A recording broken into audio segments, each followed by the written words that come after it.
the East Coast to the West Coast and around the world on the internet. We're coming to you live from the CCRS studios. WNJC 1360. This is the Conservative Commandos radio show with your host, Rick Trader. The Conservative Commandos radio show, where the newsmakers go to be heard.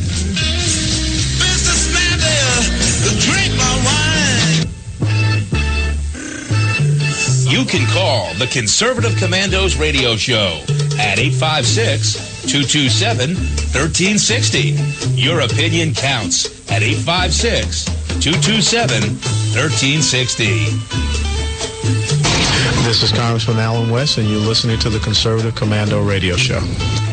Welcome, everybody, and welcome, fellow patriots. Welcome once again to the Conservative Commandos radio show.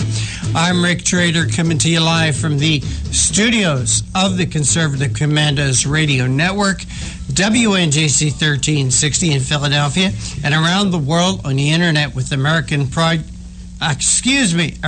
Patriots Broadcasting, TalkStream Live, SHR Media, K98 Talk, iHeartRadio, Rebooting Liberty Radio, and AM/FM 247.com. It is Tuesday, Wednesday afternoon, so joining me as my co-host is the Patriot from the Silver State of Nevada, the battle-born state of Nevada, and that is Sharon Engel. Sharon, welcome to Conservative Commandos radio show. Thanks, Rick. You know, it's always my pleasure to be on the show with you. It's a great time on a wonderful Wednesday, and it is a wonderful Wednesday in Nevada. We've got sunshine, and that's actually been a change this week. Usually we have those 360 sunshiny days a year. Well, two of our sunshiny days these last 2 days have been raining. Really unusual here, and I hear it's headed your way. That this front is just moving in, and you're going to be blasted as well. Well, I hope so. I love snow. We're supposed to get anywhere from, they so hedged their bets, Sharon, on these types of storms, especially here on the East Coast. We're going to get some snow out of it. Don't know if we're going to get rain out of it. It's hard to say. I've seen predictions in the past when they were calling for the blizzard of the century. The blizzard of the century, Sharon Engel, and we got a dusting of snow. I mean that literally. They're literally calling it the blizzard. They were predicting the blizzard of the century, and we got a dusting of snow. So they really hedged their bets on these things, but I love snow. Hopefully we'll get some. I'm sure there are a lot of people out there that are cringing when I say that they don't like it. They hate it. They don't want to drive in it. They don't want to have to deal with it. But I just love to watch it. So we'll see what we get. I'll let you know next week when we get together. They're accurate predictions of how much snow we actually got. Those predictions are accurate. Afterwards. That's right. Afterwards. It's kind of like an election, Rick. Yes. We can't ever really trust the polls or what the pundits really say about an election. It's the final vote, isn't it? And then we go back and analyze that, kind of pick through the bones and see what happened here to our predictions. Some of them, should have been right on, and often we find what we call election anomalies because no one really wants to acknowledge that there might be some corruption, although the history of the United States from the time of the first election with George Washington, someone's been in there trying to manipulate elections. So we shouldn't be shocked nor surprised if we find things going on within elections that kind of stymie us or look weird. So, it's just the same as the weather. Don't predict it until after the fact. What do you mean by shenanigans during elections? Do you mean like in Philadelphia in 2012, in 59 of the voting districts in Philadelphia, in 59 of the voting districts, Mitt Romney did not get a single vote? Do you mean those kind of voting shenanigans? Well, yes, I do. It looks like that's a very odd occurrence, and I think somebody should look at that and figure out what's going on. You know, we all got just inundated in 2000 with the election of George Bush and the hanging chads in Florida, and everybody's antenna went up, and I think from that point on, we've had people pretty tuned in to what goes on in elections and these things that just look so odd. But we know that Lyndon B. Johnson registered people in cemeteries, so it's been going on for a long, long time. Yeah, sure has. Sharon, what's on your radar screen today? Well, probably what's on everybody's radar. The Clinton indictment seems inevitable, and it should be coming soon. You know, the more that they look into these emails, the more culpable she is. I don't know if our listeners have seen the 13 movie that's out now. It's about the Benghazi incident and the lies that were told there. I think it just brings us all to the realization that Hillary Clinton does not have clean hands, and that Hillary Clinton is guilty here of things that no president should have been involved in. So that's on my radar. And then, of course, the Sarah Palin endorsement of Donald Trump. That's an interesting development, and it's difficult to say what kind of play that's going to have in Iowa, New Hampshire, North Carolina, and even Nevada. We've got those 4 caucuses and primaries coming right up, and we see the candidates really stumping now. And yet we don't see anybody dropping out. And that brings me to my third topic, which is the brokered convention. So, there is a reason why nobody's dropping out if they can just kind of weather the primary and caucus storms. So, what do you want to talk about? Well, those are my things. Okay, well, let's start at the top. 13 hours movie. Blockbuster Yes. movie. I haven't seen it yet. 13 Hours is based upon a book, 13 Hours in Benghazi, that is written by a gentleman who we have interviewed here on the Conservative Commandos radio show. Chris Tanto-Paranto was one of the co-authors of that book. And by the way, check out our website, because up on our website we do have a podcast of the interview that Ken McClinton and I did with Chris about the book, about the incident, about being there in Benghazi, about trying to rescue the Americans, about trying to save Ambassador Stevens. So please check that out. It's good. I wonder about how movies affect public opinion. I kind of have a feeling they do. If you look at things like, do you remember China Syndrome, a movie that was out, I think, back in the 1970s, right around the time of the 3 Mile Island accident, how that movie is accredited with stopping building of nuclear power plants in this country. There have been other attempts to use movies to sway public opinion and TV shows to sway public opinion. But I'm very curious to see how this movie is going to play out in the effect it may have on Hillary Clinton. The media, the mainstream media out there, refuses to investigate or talk about Benghazi and Hillary Clinton's involvement in it. I have not seen this movie yet. I'm looking forward to it, and I would like to see if the movie discusses Hillary Clinton or the people's reactions to the lack of action by this administration, the Obama administration, or the State Department at that time headed up by Hillary Rodham Clinton. We'll see. We'll see. Well, we will see, I think, and I'm going to see it on Monday. Now, what I've heard from those who have seen it, they've told me that they don't specifically name Hillary Rodham Clinton nor Barack Obama, but it's very apparent who dropped the ball, who told them to stand down 3 times, and that this has become a point of interest for everyone in the United States. We abandon our men in the field, and there should be a day of reckoning for that. Yeah, there should be. There should be.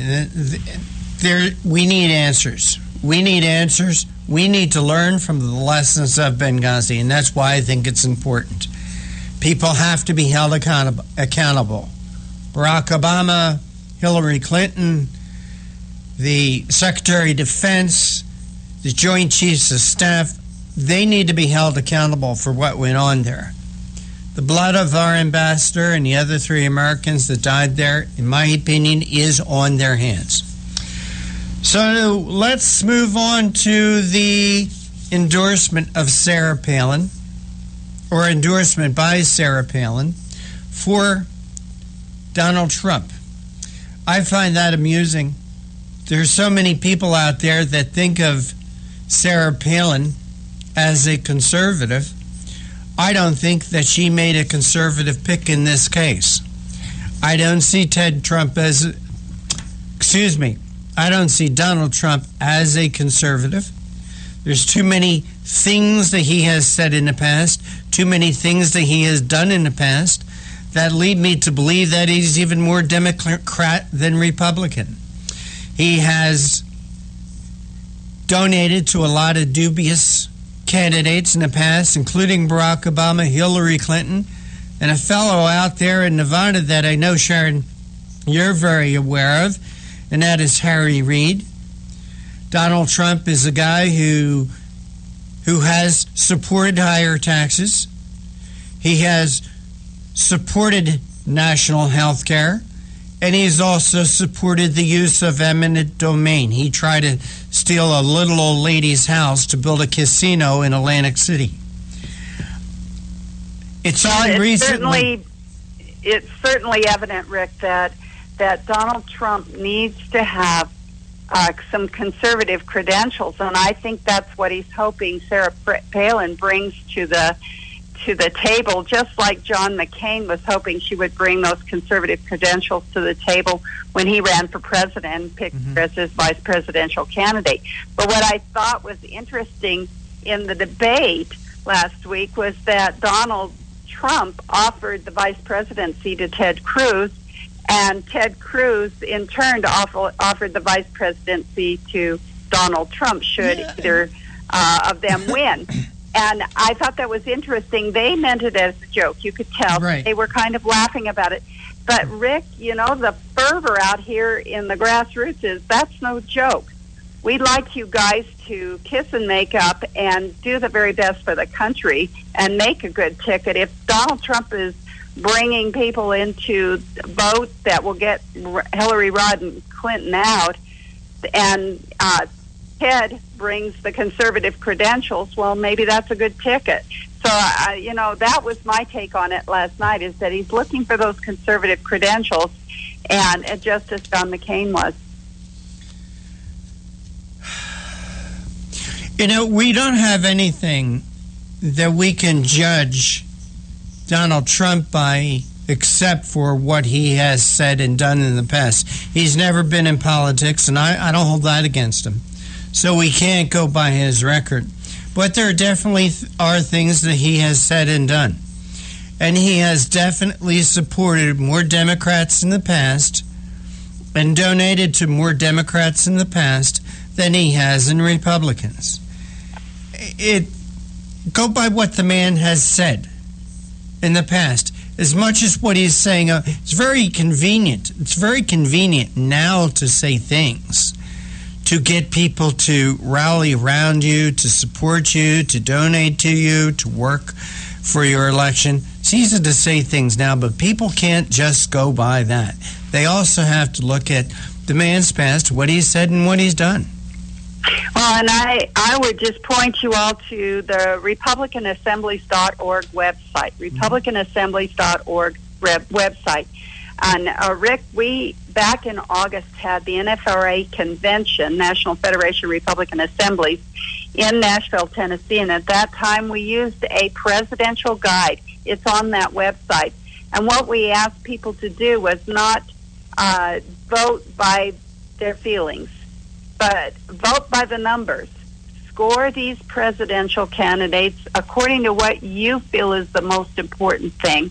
And whoever gets your top numbers should be the one that you support. And so that's out there. That document's out there. It's just a listing of the facts, if you will. It doesn't have any, we try not to make it lean in any direction. We're just telling you about their family. We're telling you about where they put their donations. We've told you about their past record.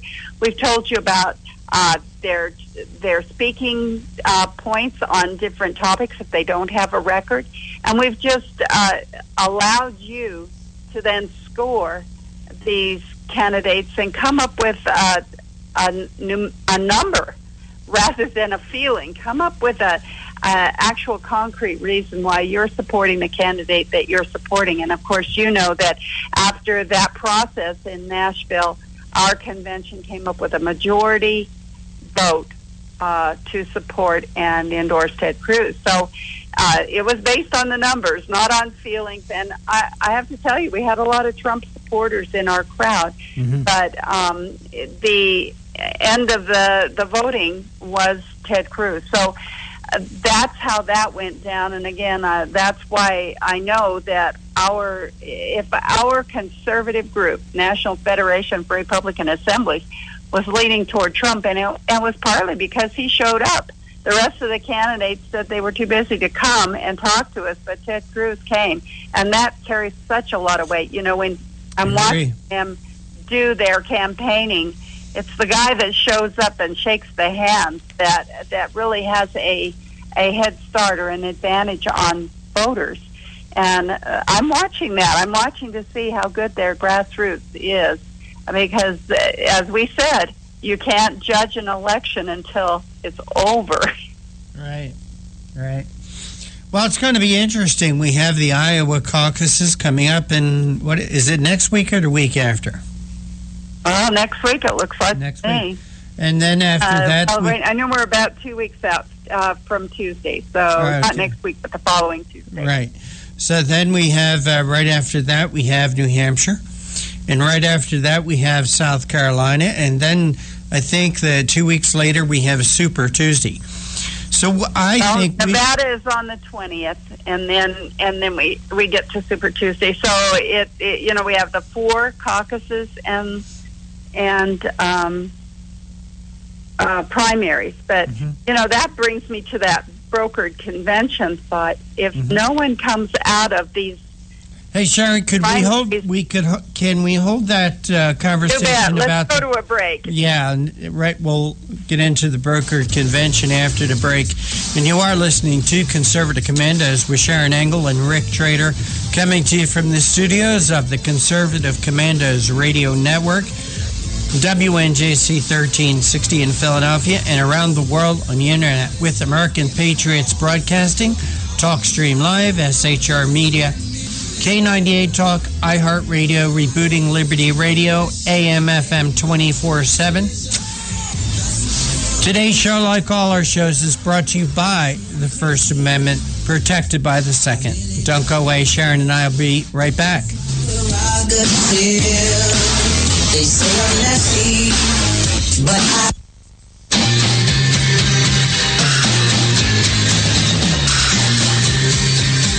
The Conservative Commandos radio show is expanding to become the Conservative Commandos Radio Network. We are establishing a front line of conservative radio broadcasters and ironclad patriots to declare war against the madness of liberalism and the Obama administration. Are you tired of the disregard for our Constitution? Do you still have faith in the American dream? Are you looking for sensible, smart radio? If so, listen to the Conservative Commandos Radio Network every weekday from 11 a.m. to 7 p.m. and Saturdays from 2 to 6 p.m. on WNJC Radio, 1360 on your AM dial, or around the world on the internet at WNJCradio.com. Check out our website, ccrsnetwork.com, for rebroadcasts and network updates. We are the Conservative Commandos Radio Network, where now even more newsmakers go to be heard. Hi, this is Bob Vide, owner of Bob's Little Sports Shop in Glassboro, New Jersey. I've had the opportunity to travel in many foreign countries, and I've seen what happens to people when they lose their freedom. I wrote this poem. Give us freedom was the cry as they marched throughout the night. At Concord Bridge in Trenton, for freedom they would fight. To build a nation that would last with peace and liberty, it is a job that's never done if we are to be free. They wrote a declaration to announce that we are free, then a constitution for all the world to see. But this is ink on paper. We must make it last. It must always be defended, and that is quite a task. Today the battle rages for freedom in our land. To save our constitution, we all must take a stand. We must stand up for freedom in our actions every day, and you can stand up with us. Join the NRA. This is Bob Biden of Bob's Little Sports Shop in Glassboro, New Jersey. You may call us at area code 856-881-7575 or visit us online at bobslittle.sportshop.com.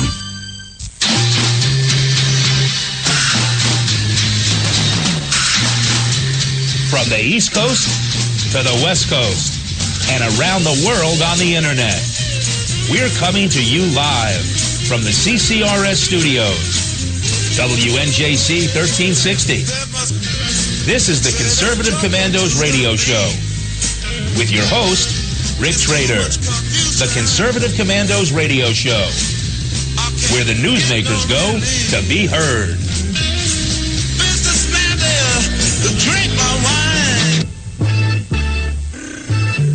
You can call the Conservative Commandos radio show at 856-227-1360. Your opinion counts at 856-227-1360.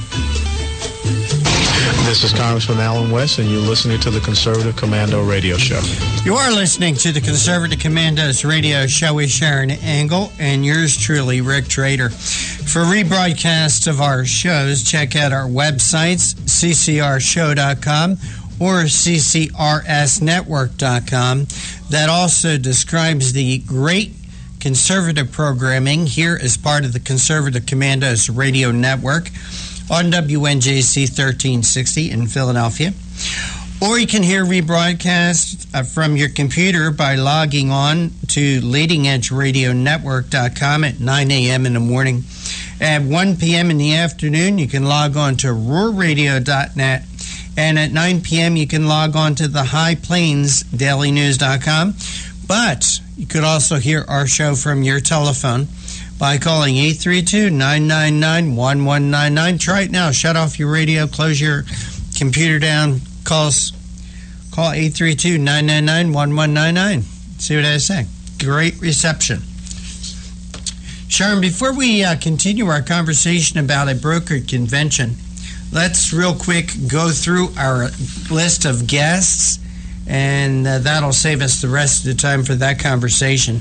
Joining us at 3:35 will be Adam Credo, who's a senior writer for the Washington Free Beacon, and he's a award-winning political reporter, or he has been an award-winning political reporter for the Washington Jewish Week. He frequently breaks national news. His work has been featured in outlets such as the Jerusalem Post, the Jewish Telegraphic Agency, and Politico, among others.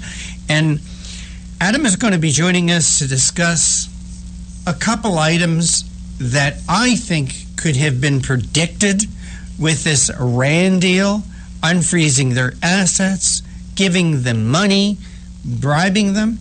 One of them is Iran to begin construction of 2 nuclear power plants. And we're also going to be talking with Adam about how an Iranian-backed terror group is making inroads in the West Bank and the Gaza Strip. You know, everything that everyone has been telling us, all the reasons why we shouldn't go along with this deal, the things that would happen, and here they are already. The ink's not even dry in the paper. So, Sharon, who will you be speaking with at 4:05? Well, at 4:05, we're going to be talking to Matthew Whitaker, a former U.S. attorney, and he's the executive director of the Foundation for Accountability and Civic Trust, a nonpartisan government ethics watchdog organization. We've asked Matthew to come on and talk to us about his emails that have contained, these Clinton emails, that have contained intel from the most secretive and classified programs. This is considered gross negligence in the handling of secure information under the Espionage Act. And Matthew's a former U.S. attorney, as I said, and he's going to be talking about that. It goes right along with this Iran deal. I think it goes along with what we talked about in the first 15 minutes of our program, that there is a smoking gun here.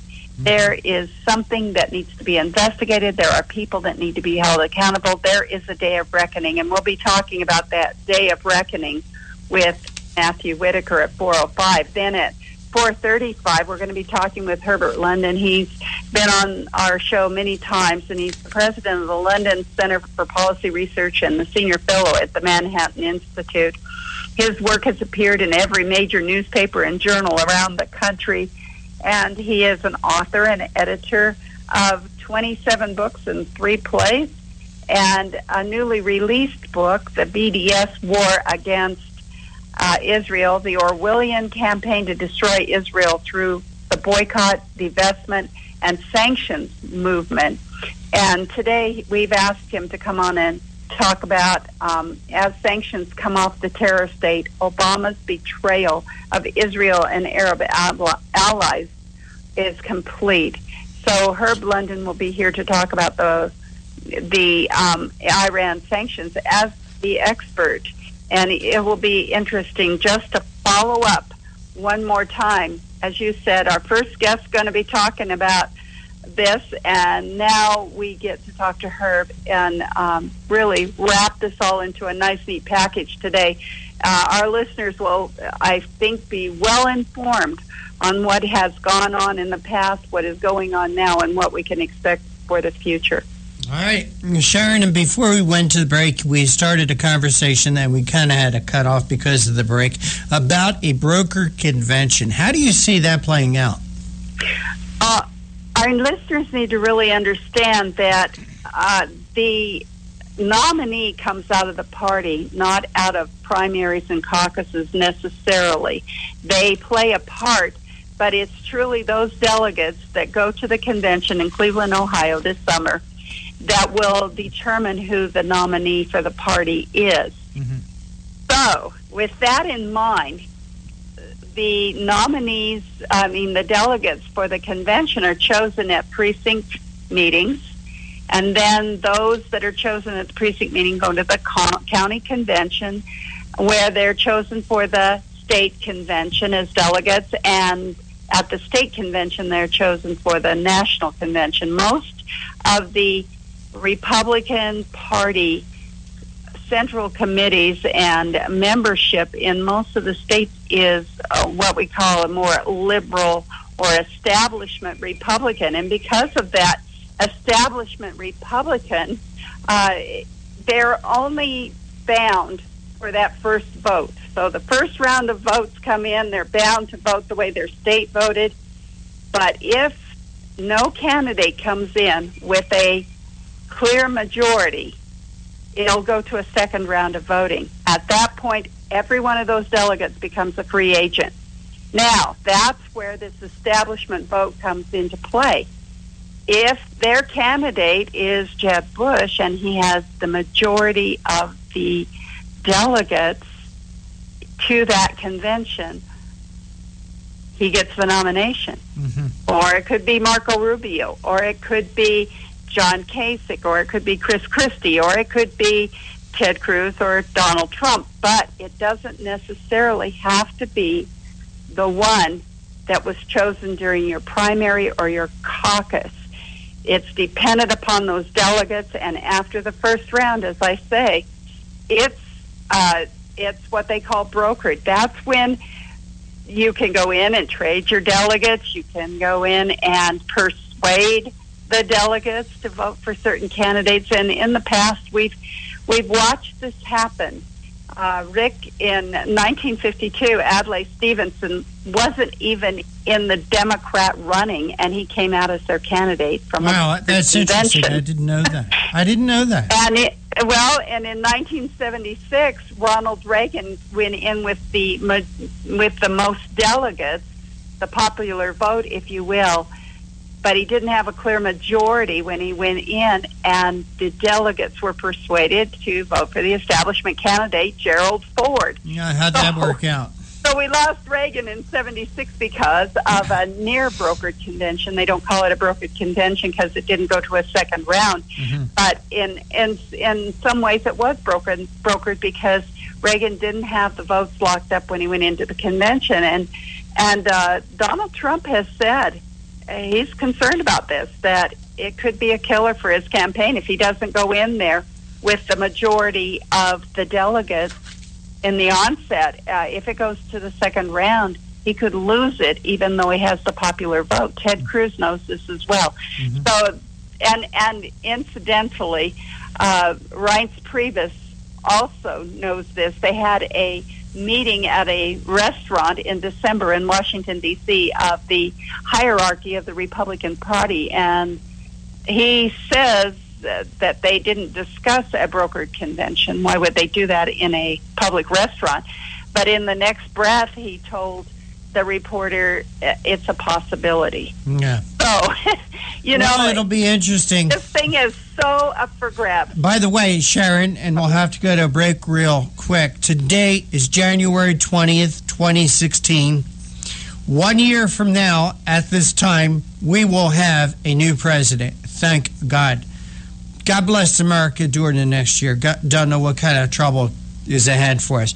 But you are listening to Conservative Commandos with Sharon Engel and Rick Trader, coming to you from the studios of the Conservative Commandos Radio Network, WNJC 1360 in Philly, around the world on the internet with American Patriots Broadcasting, TalkStream Live, SHR Media, K98 Talk, iHeartRadio, Rebooting Liberty Radio, and AM FM 24/7.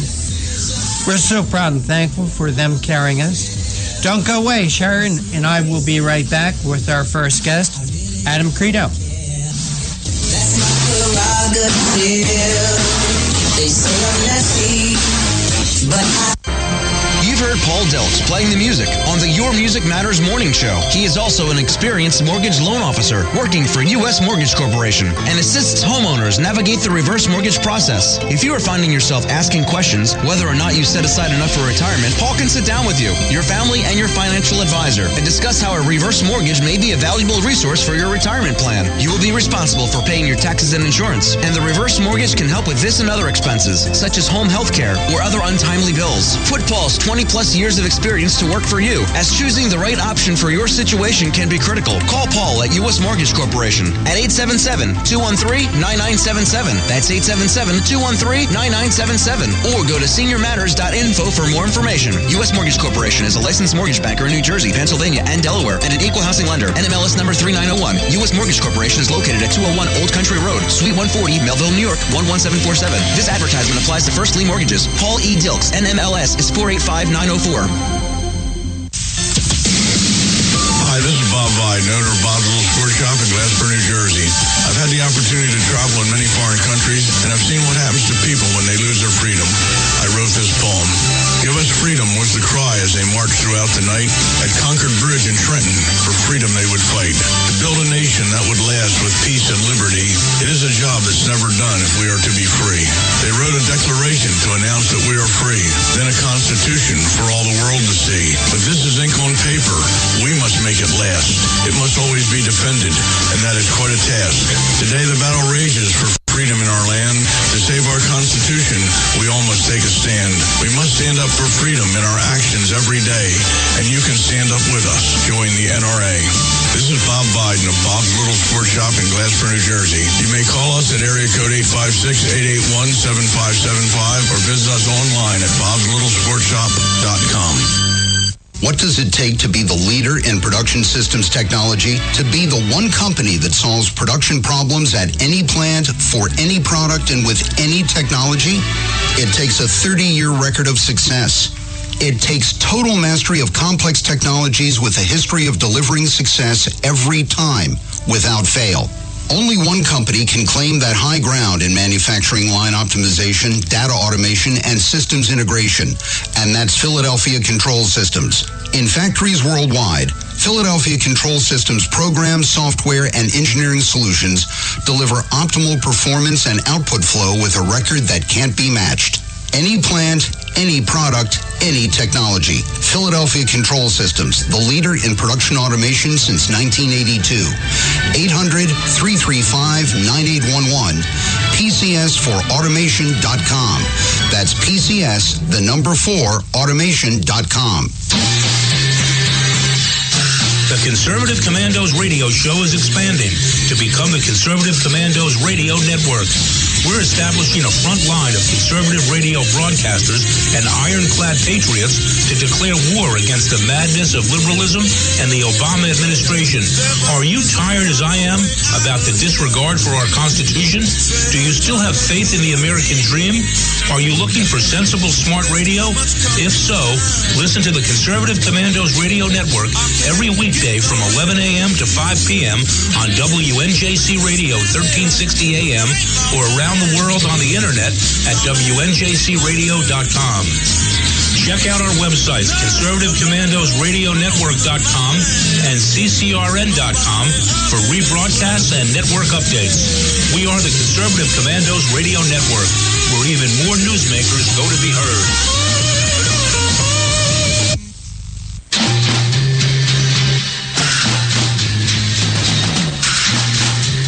From the East Coast to the West Coast and around the world on the internet, we're coming to you live from the CCRS studios, WNJC 1360. This is the Conservative Commandos radio show with your host, Rick Trader. The Conservative Commandos radio show, where the newsmakers go to be heard. Drink my wine. You can call the Conservative Commandos radio show at 856-227-1360. Your opinion counts at 856-227-1360. This is Congressman Alan West, and you're listening to the Conservative Commando radio show. This is Conservative Commandos with Sharon Engel and Rick Trader, and from rebroadcasts of our shows, please check out our websites, ccrshow.com or ccrsnetwork.com, or mornings at 9 a.m. log on to leadingedgeradionetwork.com. At 1 p.m., roarradio.net, or at 6 p.m., please log on to highplainsdailynews.com, or you can hear our show any time of the day from your telephone by calling 832-999-1199. We're going to start a guest list today with Adam Credo. He's a senior writer for the Washington Free Beacon, formerly an award-winning reporter for the Washington Jewish Week, where he frequently broke national news. Adam's work has been featured in outlets such as the Jerusalem Post, Jerusalem Telegraphic Agency, Politico, and many others. Adam, welcome back to Conservative Commandos. I'm glad you could make it with us today. My pleasure. Thanks for having me. Well, Adam, I wanted to get you on today because you have written a couple of very interesting articles, and it almost can come from the "See, we told you so" file.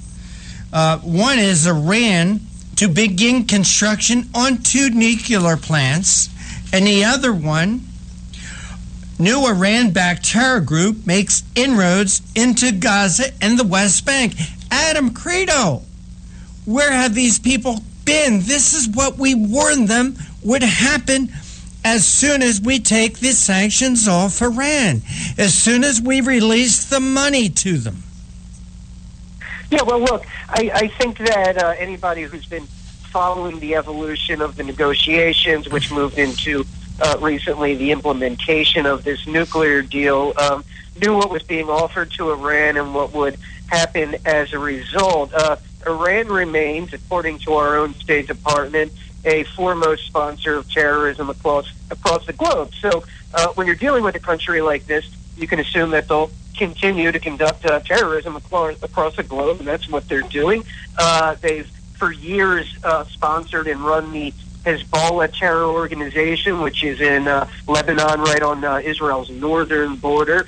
And they have a new terror organization that they're funding now that seems to have been announced in mid-2014. It's unclear because these guys operate underground, but this is an organization that is reported to be getting about $10 million a year from Iran and is trying to make inroads in Hamas-run Gaza, where it's slightly difficult, but also the West Bank, where it's a little bit easier for them to gain a foothold. And they've already announced that they have operatives and militants in the West Bank and also in Jerusalem, of all places. And their mission is to, of course, wage jihad on Israel and destroy the Jewish state. So it's really no surprise in the assets relief that Iran has gotten under the agreement. Most people expect that at least a portion of that will be given to the IRGC, that's the Iranian Revolutionary Guard Corps, which outsources a lot of its terror operations to groups like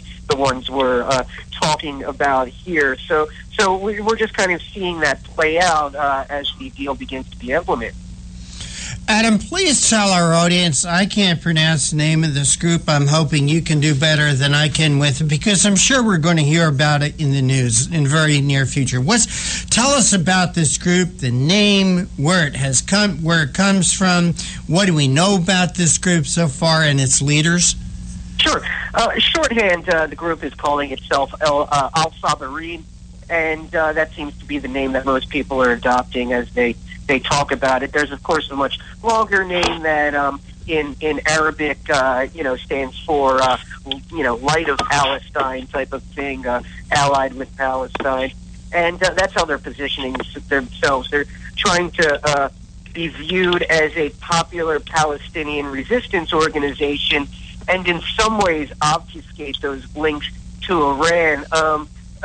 Because of the differing branches of the Muslim religion, Iran is not actually quite that popular with Palestinians, particularly in the Gaza Strip with Hamas. We all know of the problems Hamas and Iran have had. Iran funded them for a time, but now Hamas doesn't want their money due to the opposition of what Iran is doing in Syria and some of these other countries. It's slightly complicated, so I won't go too far into it, but that's essentially the situation we're dealing with now. In terms of the leaders, it seems that the main leader of this organization is an individual who, for a long time, was a member of Palestinian Islamic Jihad. That's a very popular and prominent terror group that operates in the West Bank and operates in the Gaza Strip. There's also an individual who I've never even really heard of, who seems to be providing intellectual guidance to the group, kind of the spiritual guidance underpinning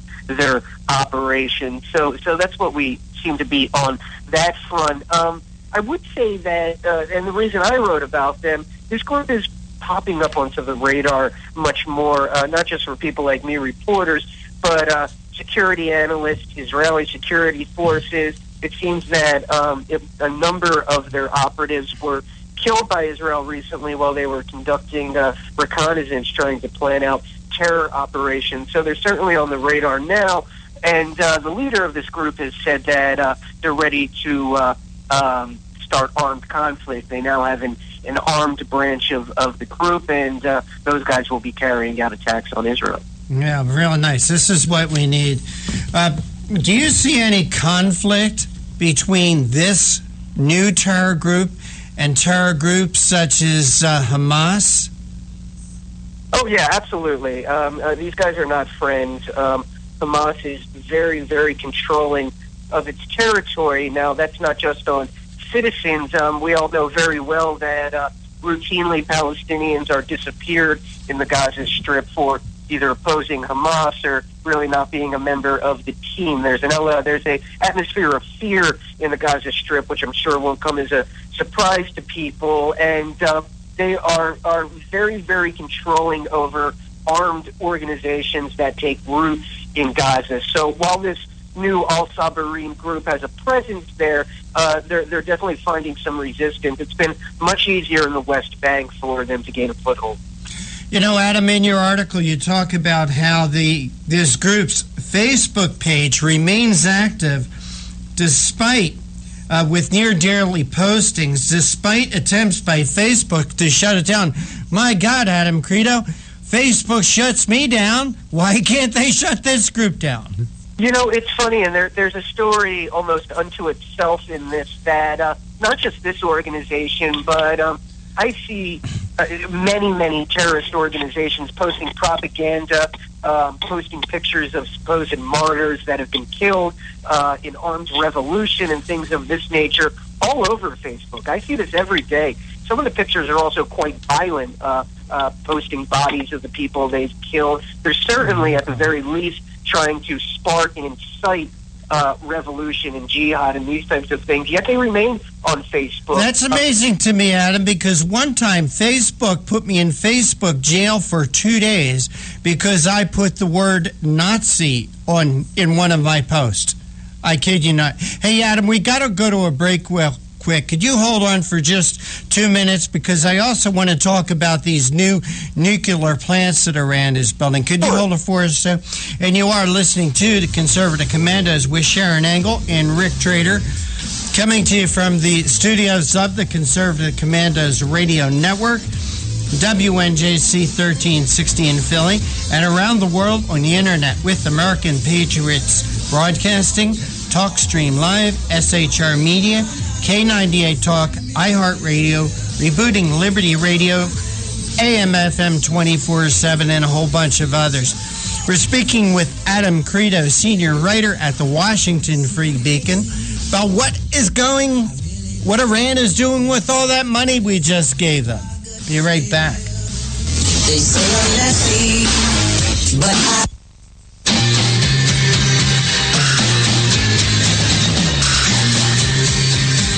The Conservative Commandos radio show is expanding to become the Conservative Commandos Radio Network. We are establishing a front line of conservative radio broadcasters and ironclad patriots to declare war against the madness of liberalism and the Obama administration. Are you tired of the disregard for our Constitution? Do you still have faith in the American dream? Are you looking for sensible, smart radio? If so, listen to the Conservative Commandos Radio Network every weekday from 11 a.m. to 7 p.m. and Saturdays from 2 to 6 p.m. on WNJC Radio, 1360 on your AM dial, or around the world on the internet at WNJCradio.com. Check out our website, ccrsnetwork.com, for rebroadcasts and network updates. We are the Conservative Commandos Radio Network, where now even more newsmakers go to be heard. Hi, this is Bob Vide, owner of Bob's Little Sports Shop in Glasper, New Jersey. I've had the opportunity to travel in many foreign countries, and I've seen what happens to people when they lose their freedom. I wrote this poem. Give us freedom was the cry as they marched throughout the night. At Concord Bridge in Trenton, for freedom they would fight.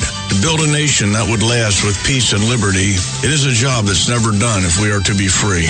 They wrote a declaration to announce that we are free, then a constitution for all the world to see. But this is ink on paper. We must make it last. It must always be defended, and that is quite a task. Today the battle rages for freedom in our land. To save our Constitution, we all must take a stand. We must stand up for freedom in our actions every day, and you can stand up with us. Join the NRA. This is Bob Biden of Bob's Little Sports Shop in Glasper, New Jersey. You may call us at area code 856-881-7575 or visit us online at bobslittle.sportshop.com.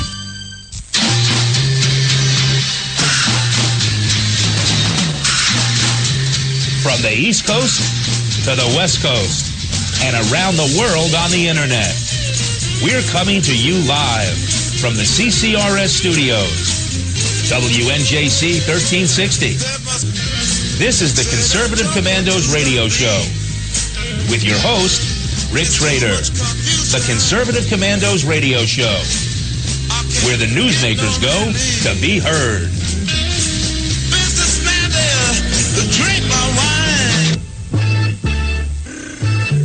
You can call the Conservative Commandos radio show at 856 856-227-1360. Your opinion counts at 856-227-1360. This is Congressman Alan West, and you're listening to the Conservative Commando Radio Show. This is a Conservative Commandos Radio Show with Sharon Engel and Rick Trader. For rebroadcasts of our shows, check out our websites, ccrshow.com or ccrsnetwork.com, or mornings at 9 a.m., log on to leadingedgeradionetwork.com. At 1 p.m., roarradio.net, or at 9 p.m., highplainsdailynews.com. Our guest is Adam Credo, senior writer for the Washington Free Beacon. Adam, thanks for holding through that break.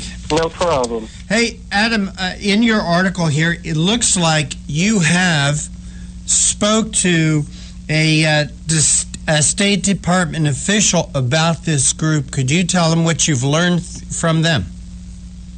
Yeah, actually not too much, to be perfectly honest. The State Department tells me that they are aware of this organization and what it's doing. They did not mention the Iran link, which might be notable in this case, but they so far have not been formally designated by the U.S. as a terror group. That could happen in the future. There's certainly a lot of things to get an organization onto that list. But at the very least, they know about these guys, so it's on the radar there. All right. Hey, Adam, on the other line, I do have my co-host, Anna Little. And Anna, isn't this what everyone has been telling this administration would happen when this deal is approved? Oh, absolutely. We've been expecting it. I know Adam Credo has been expecting it as well, just because the American people know that when these sanctions went off, we were around about supporting terror. But I wanted to follow up on your last question about the State Department's official. And they haven't been designated as a foreign terrorist organization.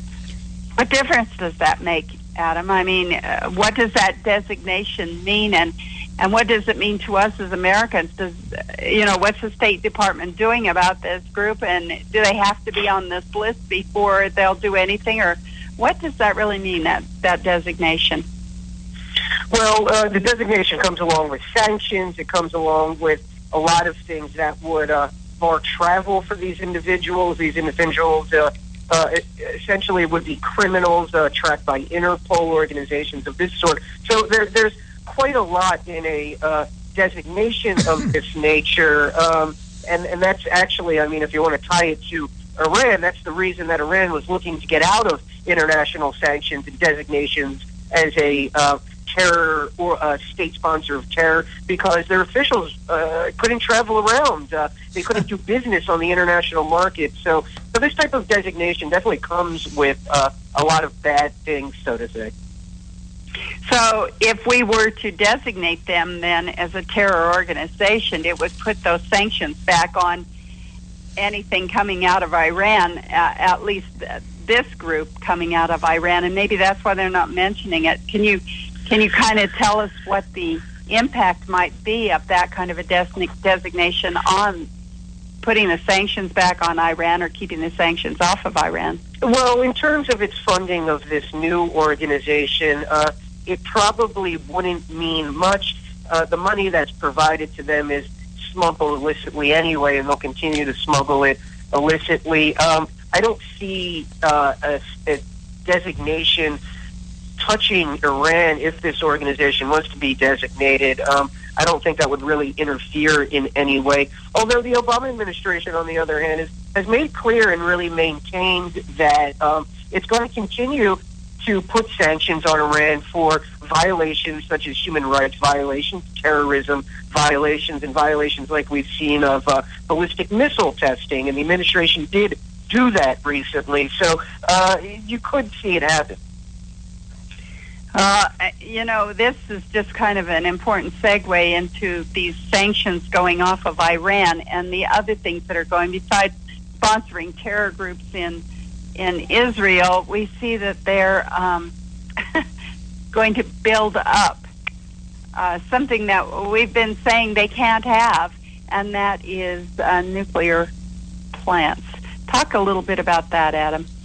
Yeah, well, it's actually slightly inaccurate. We have no problem. I mean, as a government, as the Obama administration, it has no problem with Iran building new nuclear plants. I wrote about this quite a while back when it was an issue, and the State Department was very clear with me. The nuclear deal, the Joint Comprehensive Plan of Action, does not bar Iran from building new nuclear plants. It claims that these are for electricity production purposes and others. What is probably most interesting about this is that it's actually enabled by the nuclear deal, and the people stepping in to do business with Iran over this, now that it is legal, is Russia and China. So Russia and China participated, of course, in these international negotiations, the P5+1. They were members of this and negotiated in good faith. And the reason, as we're seeing now, is because they wanted to increase their business relations with Iran. That is, the transfer and purchase of oil, the transfer and purchase of nuclear-related technology, such as these power plants and things of that nature. So this is just the first steps of the sanctions coming off and companies and nation-states moving in. Adam, you have in your article here that a handful of European and Asian countries have expressed renewed interest in cooperating with Iran to develop its nuclear industry.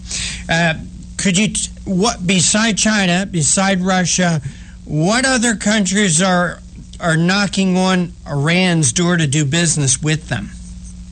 Well, there are quite a few. Japan has been a major oil purchaser from Iran. Italy has certainly expressed a lot of interest in Iran and the Iranian marketplace. I believe an Italian delegation was in Tehran just a few months back doing exactly that.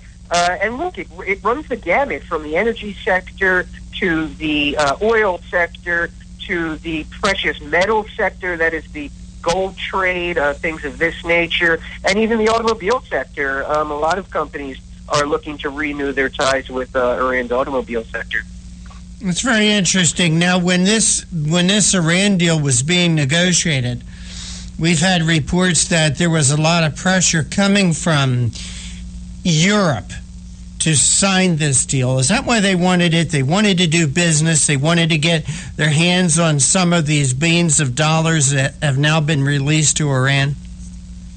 Oh, yeah. Well, look, of course, a large incentive for everybody to negotiate this deal was, one, addressing concerns about Iran's nuclear program and what they were doing, getting them to pull the curtain back and expose their past nuclear weapons work. That was certainly a large part. But, yes, secondly, it was about business, both from the Iranian side. Iran, the economy was near collapse because of sanctions. They couldn't do business. They couldn't access money that was held in escrow and accounts. They couldn't use the international SWIFT banking system. All of that is open now.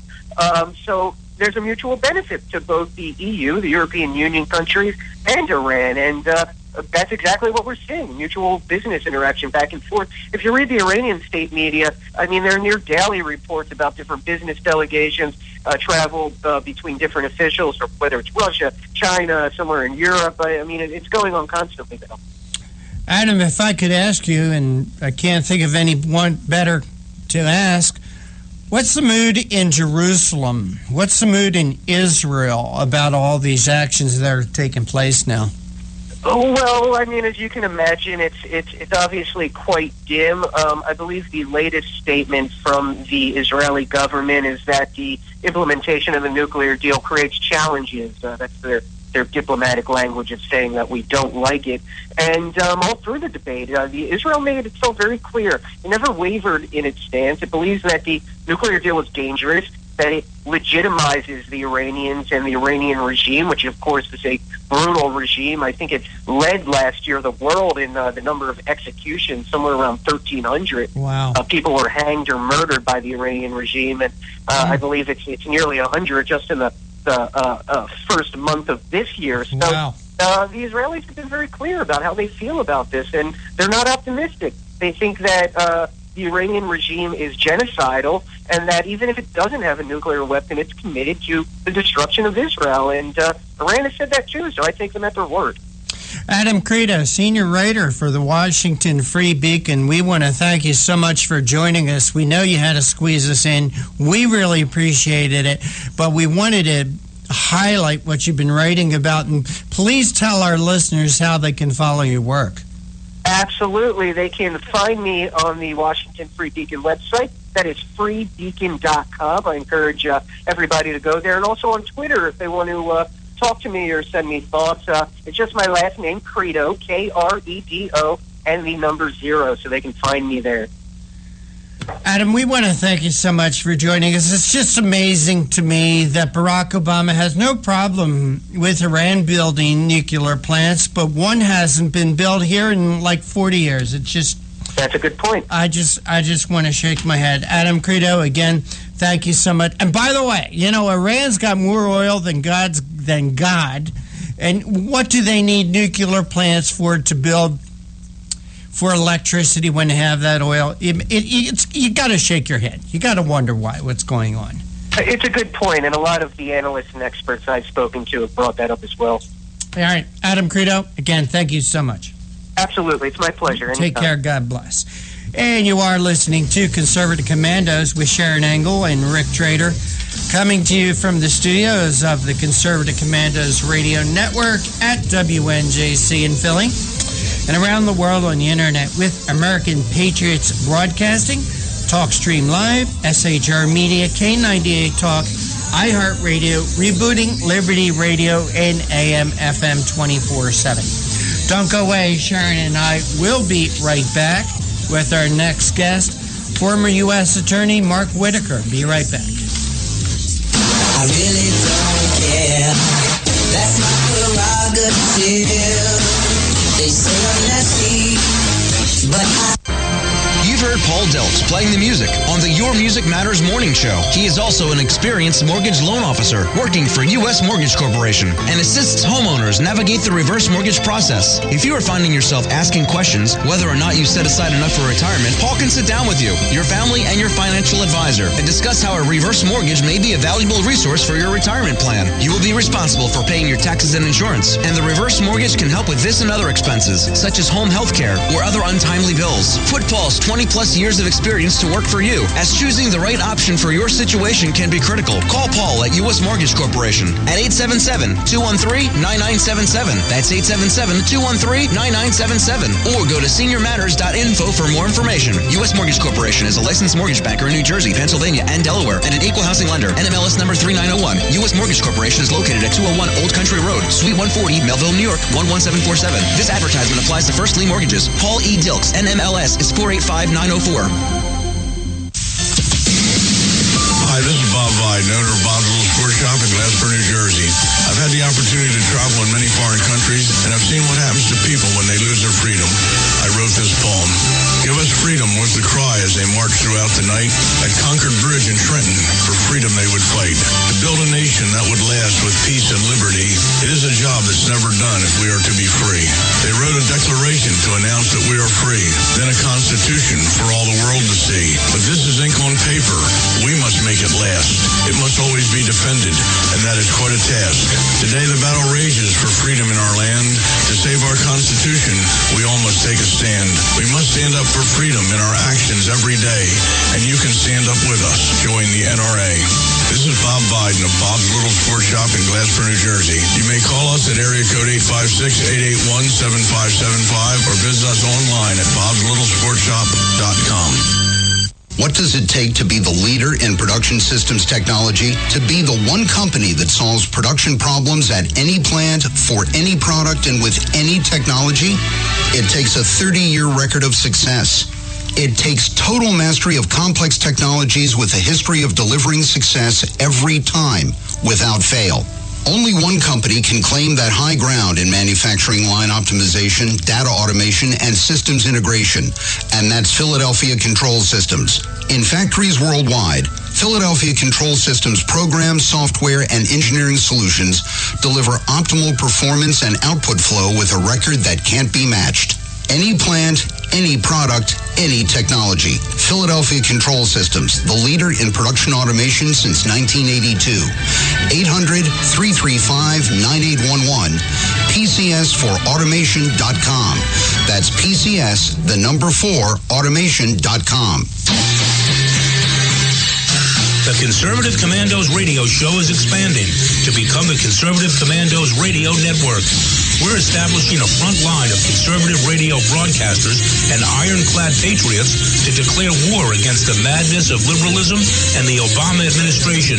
Are you tired as I am about the disregard for our Constitution? Do you still have faith in the American dream? Are you looking for sensible, smart radio? If so, listen to the Conservative Commandos Radio Network every weekday from 11 a.m. to 5 p.m. on WNJC Radio 1360 a.m. or around the world on the internet at WNJCradio.com. Check out our websites, ConservativeCommandosRadioNetwork.com and CCRN.com for rebroadcasts and network updates. We are the Conservative Commandos Radio Network, where even more newsmakers go to be heard.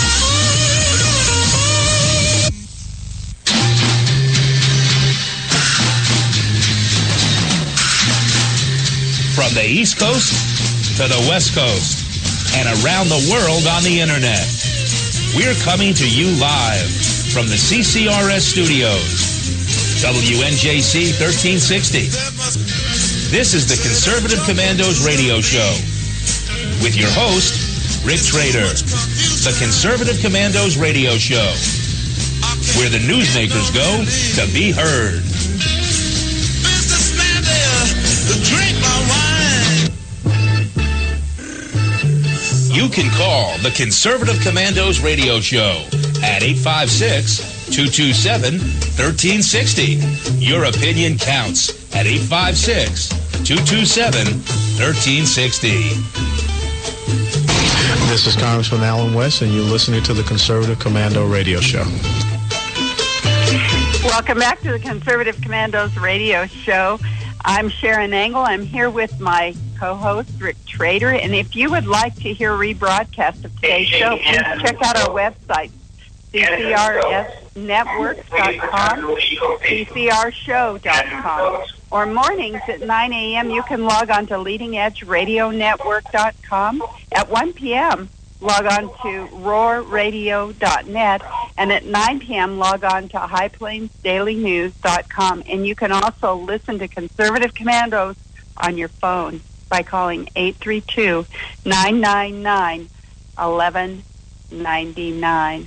Well, Rick, we have our next guest with us, Matthew Whitaker, and it is my honor and pleasure to introduce Matthew.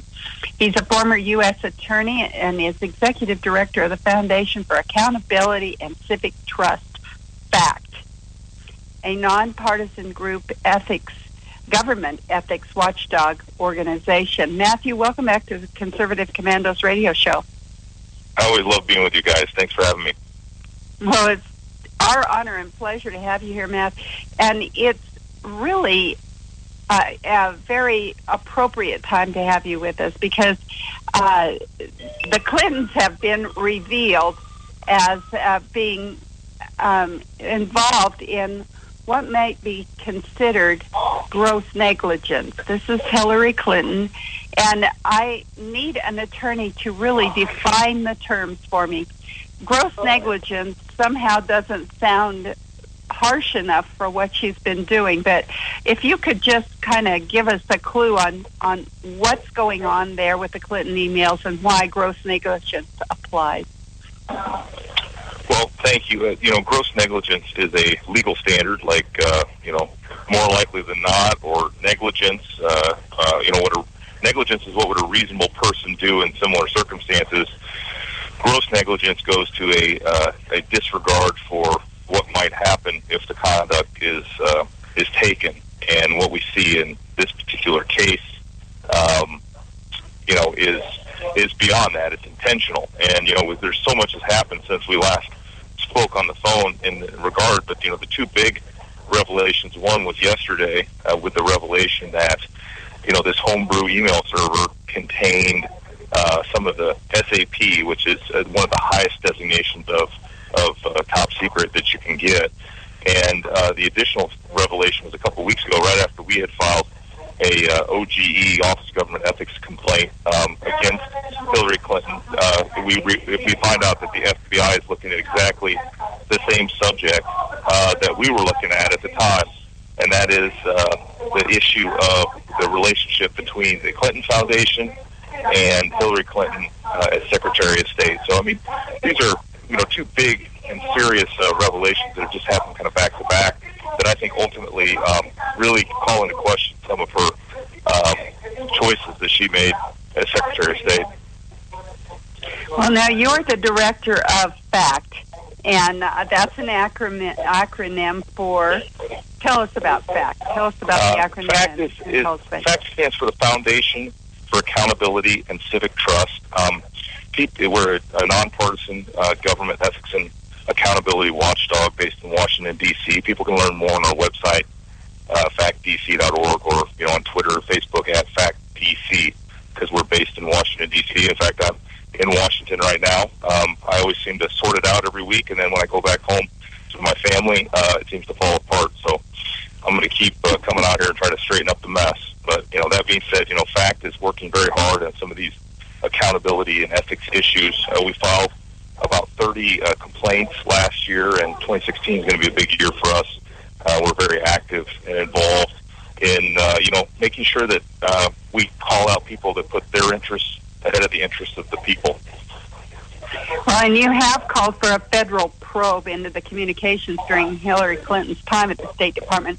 Tell us about that federal probe. How is that different, or is it the same thing as what Trey Gowdy is doing? It's a little different. Representative Gowdy is looking at specifically kind of what happened in and surrounding Benghazi attack, that 4 patriots were killed.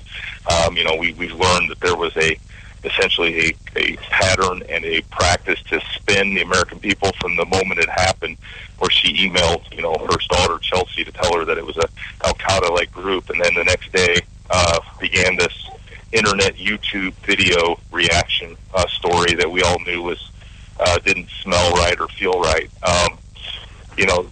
So what my group is looking at is really the business relationships between Secretary of State Clinton and the Clinton Foundation. We see a lot of interlocking people and interrelated people. We see a lot of overlap between the folks that were with her at the State Department and then either were before or after with her at the Clinton Foundation, and or quite frankly now with her on the presidential campaign. So, I mean, we're continuing to dig in some of those people and some of those transactions. And the further we dig, the more we're discovering, and we're hoping to put together some findings, sometime here in 2016. And so now I have 2 directions I want to go with you, and we may not have time for both directions before the break, but I'd like you to stay through the break so we can pursue both of them. Can you do that? I got to catch a plane, which is about ready to board. I'm sorry. I don't think I can today, but I'm happy to come back on soon. Okay. Well, we'll make it quick then. The first one is I'm wanting you to comment a bit on the new film that's out. Everybody's talking about 13 Hours. And do you find that to be factual or a little Hollywood-y? Have you seen the film? Do you have a comment? I haven't seen the film. I love films by Michael Bay, and I'm looking forward to seeing it this weekend. So I haven't seen it. I'm sure that, it's an accurate portrayal of the siege of the compound and the CIA annex, and I'm looking forward to it because I understand that while people who have seen it are telling me that, really it's not about the politics of what the Secretary of State was doing. It lays out a pretty accurate depiction of, kind of the lack of support from beyond the Benghazi compound. Hey, Matt, you have time for another question or two? Okay. Okay, I'm looking at an article from the Washington Times, and in here it says that the U.S. Office of Government Ethics is conducting an investigation into the access Democrat presidential frontrunner Hillary Clinton gave the Clinton Foundation donors while she was serving as Secretary of State. One of the people mentioned in this article is George Soros, who was impressed with the level of access that he was given to former Secretary of State Clinton. I wonder what questions in your mind that raises. Well, that investigation is based on our complaint to OGE about, sort of these people, including Soros, that had the access. I mean, you look at our complaint and it outlines a half a dozen people that were given really tremendous access, and then were also multi-million-dollar donors to the Clinton Foundation. So, I mean, there is a direct relationship, it appears, between the way she conducted her official duties as Secretary of State and then those that were Clinton Foundation donors and actually had business in front of the State Department. Matt, if you have time to answer one more question, answer it as short as long as you want. Do you expect her to be indicted? Do you expect an indictment to come down on the head of Hillary Clinton? I think somebody is going to be charged with a crime. I can't tell you with any level of certainty who, but I think there are several people that have violated significant laws in this regard. And, I know Jim Comey at the FBI. Personally, he was the Deputy Attorney General when I was the U.S. Attorney in Des Moines, Iowa. And what I know about Jim Comey is he is a pro, that he will go where the evidence leads him, and that he will expect that justice be done if there is an indictable offense. So I have a great belief that if federal crimes were violated by anybody, that they'll be held to account for those crimes. Matthew Whitaker, former U.S. Attorney, Executive Director for the Foundation for Accountability and Civic Trust. We want to thank you, and please tell our audience how they can keep track of your work. Well, again, they can get on our website, factdc.org, or they can find us on Twitter and Facebook at factdc. Matt Whitaker, again, thank you so much. Take care. God bless. Keep us informed, please. Thank you. Good talking to you. And you are listening to Conservative Commandos radio show with Sharon Engel and Rick Trader, coming to you from the studios of the Conservative Commandos radio network at WNJC Philadelphia and around the world on the internet with American Patriots Broadcasting, TalkStream Live, SHR Media, K98 Talk, iHeartRadio, Rebooting Liberty Radio Network, and a whole bunch of others. Don't go away on the other side. Coming up in a little bit, we're going to speak with Herb London from the London Center. Be right back. I really don't care. That's my prerogative. They say I'm messy, but I...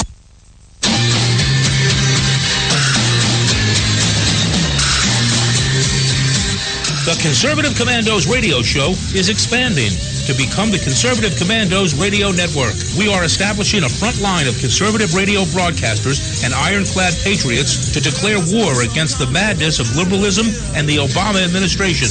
Are you tired of the disregard for our Constitution? Do you still have faith in the American dream? Are you looking for sensible, smart radio? If so, listen to the Conservative Commandos Radio Network every weekday from 11 a.m. to 7 p.m. and Saturdays from 2 to 6 p.m.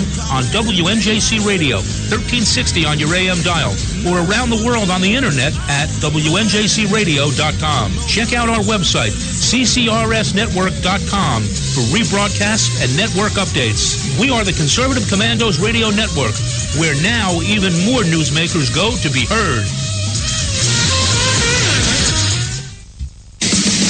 Hi, this is Bob Vide, owner of Bob's Little Sports Shop in Glasper, New Jersey.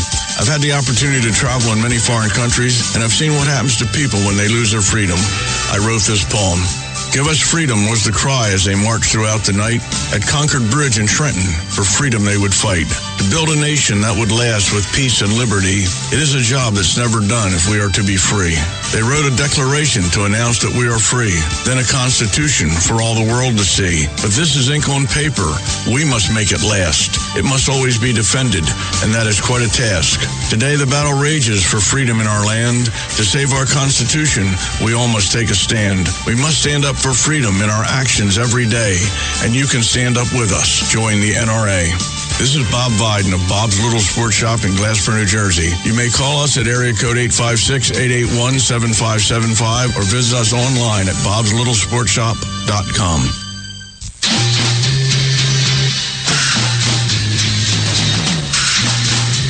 From the East Coast to the West Coast and around the world on the internet, we're coming to you live from the CCRS studios, WNJC 1360.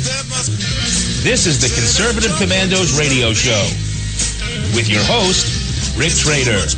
The Conservative Commandos radio show, where the newsmakers go to be heard.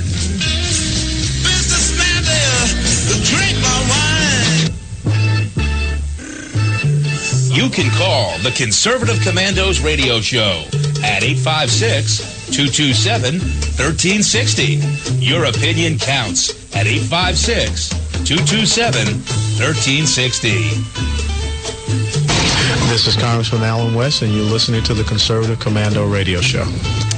Welcome back to Conservative Commandos radio show with Sharon Engel and yours truly, Rick Trader. For rebroadcasts of our shows, please check out our website, ccrshow.com or ccrsnetwork.com.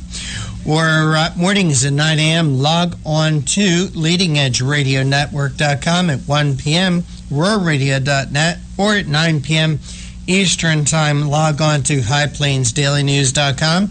You can also hear our show any time of the day from your telephone. You don't need an app. You don't need to download anything. Just call 832-999-1199. Sharon, I shared something with you on Facebook, and I've also shared it on my Facebook page.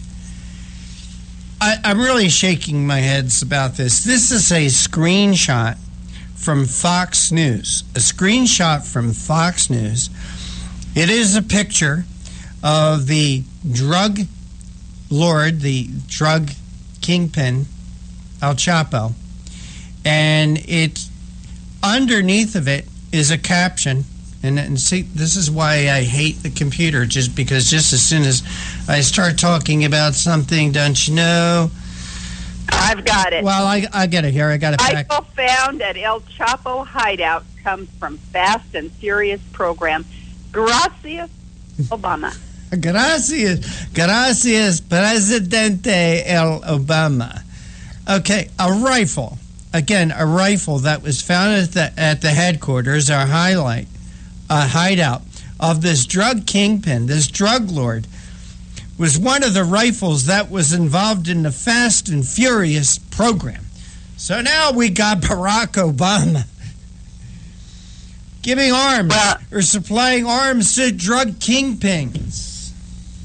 Why should we be surprised? We just had guests on saying that he is supplying arms, or at least money to buy those arms, to terrorists that are bent on killing U.S. citizens, or at least taking them hostage. Why should we be surprised that he's been instrumental in getting weapons to drug cartels? I mean, it just all follows the pattern, doesn't it, Rick? It does. It does. We need a president, Sharon. We need a president that's going to put the country first. Somebody that's going to put the country ahead of party, politics, personal gain, getting friends and family, jobs. It gets back to what we were talking earlier about the importance of this coming election. The primaries, the caucuses, and as you and I were talking, the possibility of a brokered convention. This is serious stuff, folks. Serious stuff. This is an election for the President of the United States. Not Miss Congeniality. Not Miss Congeniality, but the President of the United States.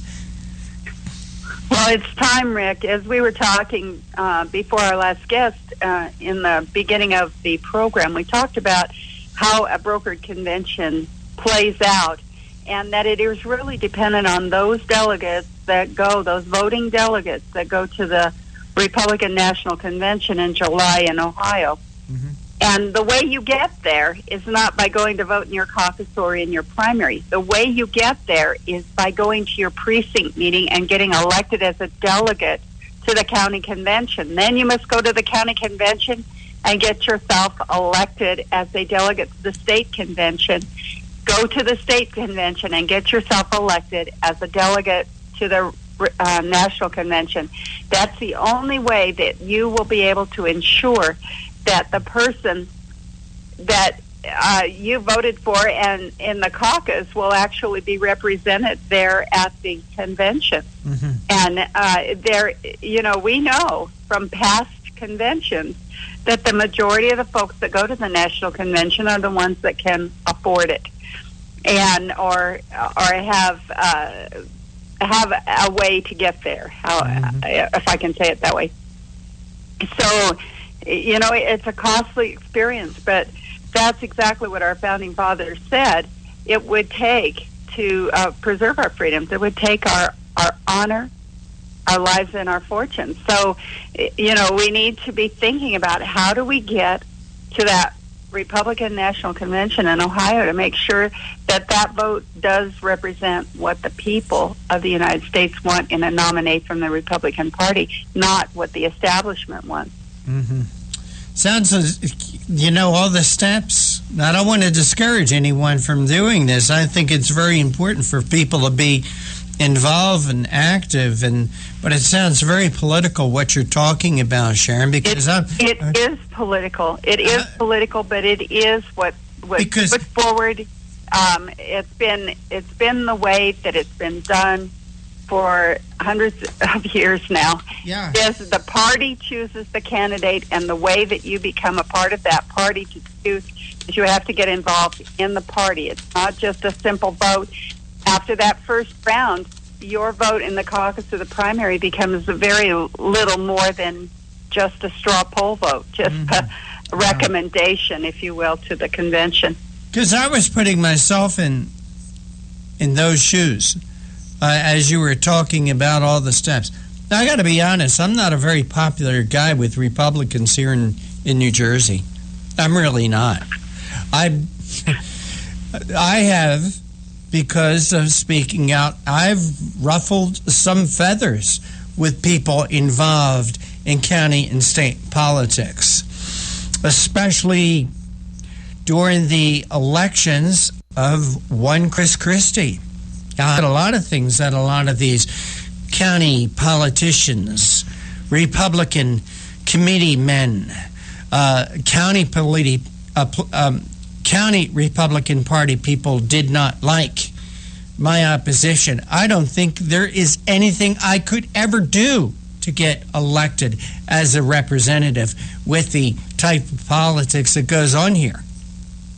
Well, it doesn't mean that you shouldn't try, Rick, and I guess that's what I'm saying is I agree with that. We need to go and try, because you've just outlined what the problem is for the New Jersey delegation.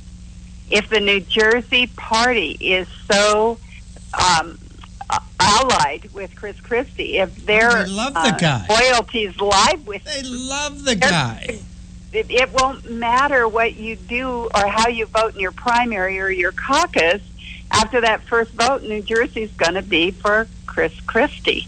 And, there may be others that are going along with that. It could be that New York's delegation, because you're so close there, or Pennsylvania's, or Delaware's.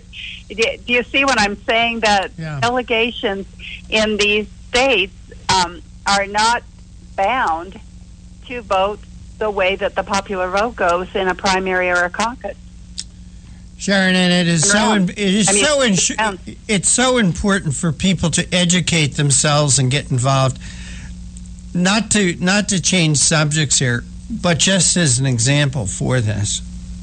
And this is something that I'm seeing on the internet. A recent survey showed that nearly 10% of recent college graduates say that television star Judith Sheindlin, also known as Judge Judy, is on the Supreme Court. 10% of recent college graduates think that Judge Judy is on the Supreme Court. This is what we're up against, Sharon. I mean, stupidity and ignorance. Oh, my God. Well, that's why we have Obama. That's why we have enough of that going around. And the problem is, these people vote. This is why we need to have a voting test. I'm sorry. We need to have voting tests. We do. Well, we need qualifications for people to vote in this country. Well, we're watching this country gear up for another siege, I guess, with Hillary Rodham Clinton, because it looks like she's got the South sewed up. And why? because they're uninformed. If a voter were truly informed of what we've been talking about here on this show today, about the emails and about Benghazi and about the Iranian sanctions going off and her involvement in all of that. Well, Could they actually vote for her, Rick? Could you vote for someone that you know is at least needs to answer for some of the criminal activities that went on in these places? Well, I'll repeat what I've been saying all along here. I think there's a 50-50 chance that she will not be the Democrat nominee. That I think she is so dirty. There's so many scandals. Who knows? She could be indicted. Maybe this movie, 13 Hours, will expose her for what she is. But I think she may be so dirty, so tainted that the Democrat Party pulls her off the ticket.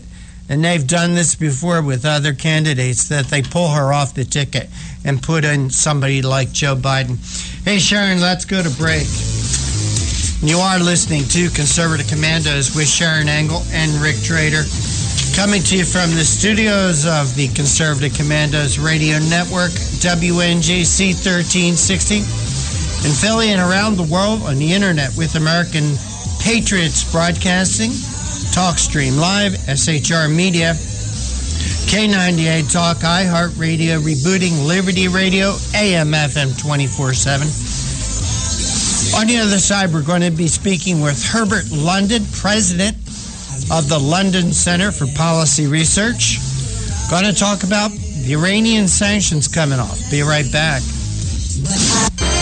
You've heard Paul Delks playing the music on the Your Music Matters morning show. He is also an experienced mortgage loan officer working for U.S. Mortgage Corporation and assists homeowners navigate the reverse mortgage process. If you are finding yourself asking questions whether or not you set aside enough for retirement, Paul can sit down with you, your family, and your financial advisor and discuss how a reverse mortgage may be a valuable resource for your retirement plan. You will be responsible for paying your taxes and insurance, and the reverse mortgage can help with this and other expenses, such as home health care or other untimely bills. Put Paul's 20-plus years of experience to work for you, as choosing the right option for your situation can be critical. Call Paul at U.S. Mortgage Corporation at 877-213-9977. That's 877-213-9977. Or go to seniormatters.info for more information. U.S. Mortgage Corporation is a licensed mortgage banker in New Jersey, Pennsylvania, and Delaware, and an equal housing lender. NMLS number 3901. U.S. Mortgage Corporation is located at 201 Old Country Road, Suite 140, Melville, New York, 11747. This advertisement applies to first lien mortgages. Paul E. Dilks, NMLS is 485904.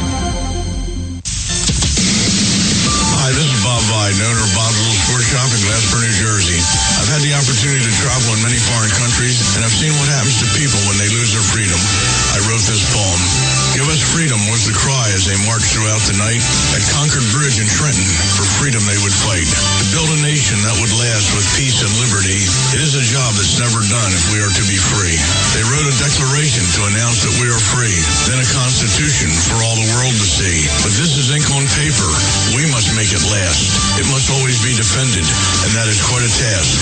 Today the battle rages for freedom in our land. To save our Constitution, we all must take a stand. We must stand up for freedom in our actions every day, and you can stand up with us. Join the NRA. This is Bob Biden of Bob's Little Sports Shop in Glasper, New Jersey. You may call us at area code 856-881-7575 or visit us online at bobslittle.sportshop.com. What does it take to be the leader in production systems technology? To be the one company that solves production problems at any plant, for any product, and with any technology? It takes a 30-year record of success. It takes total mastery of complex technologies with a history of delivering success every time, without fail. Only one company can claim that high ground in manufacturing line optimization, data automation, and systems integration, and that's Philadelphia Control Systems. In factories worldwide, Philadelphia Control Systems programs, software, and engineering solutions deliver optimal performance and output flow with a record that can't be matched. any plant, any product, any technology. Philadelphia Control Systems, the leader in production automation since 1982. 800-335-9811. PCS4automation.com. That's PCS, the number 4, automation.com. The Conservative Commandos radio show is expanding to become the Conservative Commandos Radio Network. We're establishing a front line of conservative radio broadcasters and ironclad patriots to declare war against the madness of liberalism and the Obama administration. Are you tired, as I am, about the disregard for our Constitution? Do you still have faith in the American dream? Are you looking for sensible, smart radio? If so, listen to the Conservative Commandos Radio Network every weekday from 11 a.m. to 5 p.m. on WNJC Radio 1360 a.m. or around the world on the internet at WNJCradio.com. Check out our websites, ConservativeCommandosRadioNetwork.com and CCRN.com for rebroadcasts and network updates. We are the Conservative Commandos Radio Network, where even more newsmakers go to be heard.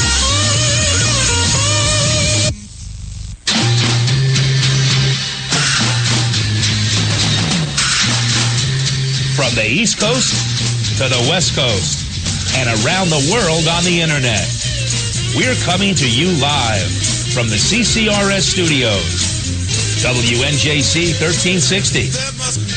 This is the Conservative Commandos radio show with your host, Rick Trader. The Conservative Commandos radio show, where the newsmakers go to be heard.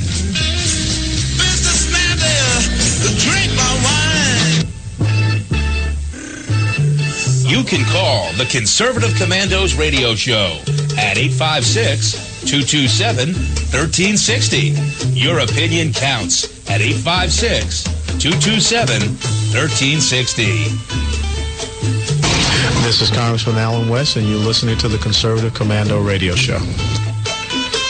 Welcome back to the Conservative Commandos radio show. I'm Sharon Engel here with Rick Trader. And if you would like to hear a rebroadcast of today's show, please check out our websites, ccrsnetwork.com and ccrshow.com. Or mornings at 9 a.m., you can log on to leadingedgeradionetwork.com. At 1 p.m., log on to roarradio.net. And at 9 p.m., log on to highplainsdailynews.com. You can also listen to Conservative Commandos on your phone by calling 832-999-1199. Well, Rick, it's my pleasure to introduce our next guest, Herbert London, who's the president of London Center for Policy Research and senior fellow at the Manhattan Institute. Dr. London's work has appeared in every major newspaper and journal in the country, including National Review, American Spectator, Wall Street Journal, Fortune, Washington Times, New York Magazine, New York Times, Christian Science Monitor, Los Angeles Times, Washington Post, Forbes, and the New Criterion. He's the author and editor of 27 books and 3 plays. He is the co-author of a recently released book, The BDS War Against Israel, the Orwellian campaign to destroy Israel through the boycott, divestment, and sanctions movement. Herb, welcome back to the Conservative Commando. Well, always a pleasure to be with you. Thank you very much for that fulsome introduction. Well, you're most welcome. It's always our pleasure, Herb, to have you on this show. And we've invited you here to talk about the sanctions coming off of the terrorist state of Iran and Obama's betrayal of Israel and Arab allies being complete. Really, what's the significance of these Iranian sanctions coming off? Can you just kind of put it in a nutshell for our listeners? Well, I think it's very easy to put it in a nutshell. You talk about betrayal. This is a betrayal of America. What you have with the lifting of sanctions is that Iran will obtain somewhere between $100 and $150 billion, which can be used to fund Hezbollah activities and fund other terrorist activities in the Middle East and elsewhere. As you know, Iran is the leading state sponsor of terrorism in the world. Now they have these assets at their disposal. Moreover, it's not simply the assets to be received one time only, because now commercial activity with Iran will increase when the sanctions are lifted. So we're talking about increased trade. Germany very recently said they are going to have a forum dealing with the commercial activities between Germany and Iran. And so you'll see the European nations start to engage very heavily in trade with Iran. So it's not merely the $150 billion. It's what happens afterwards, the aftermath. So I think that these are very dangerous times. One would think that the last country in the world you would want to provide this kind of support to is Iran. More significantly, Iran has violated the so-called understanding on nuclear weapons by testing 2 missiles that were clear violation of the understanding. And then on top of it, very recently, as you know, we had American sailors in what I can only describe as one of those drop-dead moments where you see American sailors on their knees, hands behind their heads, with their weapons seized by the Iranian Revolutionary Guard, looking at them and saying, "We apologize for this activity," and the Secretary of State said, "Thank you for releasing these people." Now, any other nation in the world might very well have said, "Oh, you lost your way, there was a nautical error. Well, you know what? We'll guide you in the right direction. Go on your way." No. On the contrary, they wanted to make this into a major event. And so on every television screen in Iran, you could see Americans in this supine position where they are surrendering to the Iranians, clearly suggesting that the Iranians are top dog and the United States is a toothless tiger in the region. Well, and it kind of goes on from there when we're speaking about these captured sailors. They've been holding Americans hostage for a while now, and they just released a few. Talk about that. Well, in the release, you had 4 Americans that were released, 7 criminals that were released on the other side. So we have 4 Americans who were there for no particular reason. They were completely innocent, as opposed to 7 criminals who had been engaged in promoting Iranian terrorist activities. What kind of trade-off is that? What kind of moral equivalence is that? And then on top of it, what you get is the Iranian response saying, well, this is a perfectly legitimate response. And of course, right on the heels of this trade occurs the lifting of sanctions, the $150 billion that will go to Iran. So what does the United States look like in this set of circumstances? If you're North Korea, you're saying, look, our nuclear weapons obviously serve as a threat, and we can engage in extortion activities with the United States and America's allies. And if the United States has any allies at this point. So I think what you're seeing are the symbols of a nation that is very much in retreat. This kind of withdrawal clearly suggests to our enemies that the United States is not willing to stand up, not merely for the interests of allies, but the interests of the United States. And this is a quite remarkable development. Well, and as you described the hostage exchange, if you will, the hostages for criminals exchange, it's a 2-for-1, 7 for 4. We still have people there. It's not like they released everyone that they were holding. Well, this Mr. Landesman, who was the CIA agent, we don't even know his whereabouts. He may not even be alive. And again, what you're dealing with is a nation. If you can call it a nation, it really is a revolutionary enterprise. This revolutionary enterprise is intent on now kidnapping Americans because, look, there are rewards for kidnapping. We're saying, in effect, we will reward you for misdeeds. Now, this is a remarkable development. I'm reminded of the Barbary Pirates, where Jefferson and Adams, who didn't always see eye to eye, as you know, did agree on one thing, and that was that we will no longer engage in extortion payments to retrieve those seamen who were apprehended at sea by the mullahs in North Africa. And the United States built the American Navy. And we went into the Middle East and demonstrated that we were no longer going to pay these extraordinary payments, nor would we allow our seamen to be seized at sea, made prisoners, and in many instances murdered. We would not tolerate it. Now, it took years for the United States to build that flotilla and to go into North Africa and demonstrate that the United States would not tolerate this any longer. It's one of the reasons why we sing from the halls of Montezuma to the shores of Tripoli. Tripoli is the area that the United States had to attack in order to make sure that our interests could be preserved. And these were commercial interests that were being developed in the birth of this nation. So again, what has happened to America from 200 years ago to an America that today thanks the Iranian thugs for releasing our prisoners? I mean, this is remarkable. It is remarkable, and I'm glad that you brought up the history, because I think too many Americans have forgotten that we have fought this war against radical Islamic terrorism once before in our nation's history and won. And it left us pretty much terrorist-free for quite a few years, but now we have begun to knuckle under to this, and we seem to have just forgotten our history and the history of what happens when you allow these folks to just run wild. They do not understand what our country's about, and then sadly, you're pointing out some of us have forgotten what our country's about. We have an ally in that region, and you pointed out, if we can still call them an ally, and that's Israel. Could you just speak briefly about how Israel feels about us lifting these sanctions? Well, Israel was very much concerned about the agreement with Iran in the first place. And Israel was deeply concerned that the $150 billion could be used to support Hezbollah and perhaps even Hamas, even though they don't necessarily share the same religious view. But there's no question that this becomes another threat to Israel. And Israel is concerned that now you have Russian troops on the border, Hezbollah on the border, Syrian troops on the border. Israel is now facing an extraordinary situation where it is being put in the position where if it does attack Iran's nuclear facilities, which I think is an unlikely scenario at this point, but if it did, one of the problems it would face is rocket attacks from very nearby areas into every population center in Israel. So Israel's very future is now threatened by this Iran deal and threatened by the possibility that weapons of extraordinary destructive capability could be used against population centers in Israel.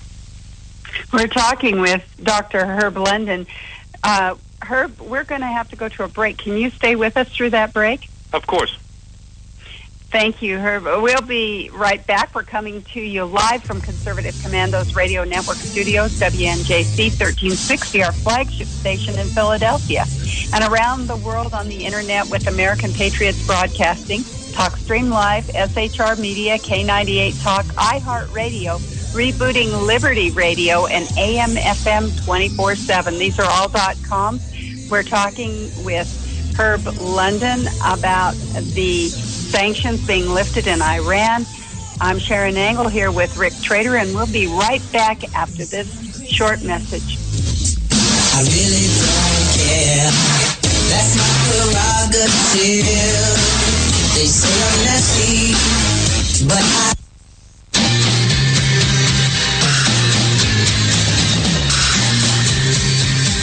The Conservative Commandos radio show is expanding to become the Conservative Commandos Radio Network. We are establishing a front line of conservative radio broadcasters and ironclad patriots to declare war against the madness of liberalism and the Obama administration.